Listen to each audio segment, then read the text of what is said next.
The final step in your video, the CTA call to action, whereby you are making a convenient, suitable offer for your clients, not over promising them certain things they can achieve and accomplish in their business, but you should make this totally relevant to their goals, their dreams, what they would love to accomplish and see. So be realistic and specific when you are driving your audience into a CTA call to action, whereby you are making them a promise. A promise is your offer. What can you deliver to your audience when they click on the link, when they start reading your PDF, when they start downloading your PDF book, when they start attending your Zoom meeting, or clicking on links that's driving your traffic into a certain action step for them to take.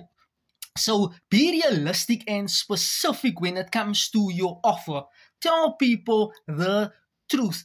Tell people that, you know what, when you click on this link, it will drive you to my PDF, whereby you can start learning how to generate leads consistently in the next 7 days, and that leads can start converting into paying customers within 2 weeks' time. That is you being clear and specific, knowing exactly who you are speaking to, so that your market can take the necessary action to see the necessary results.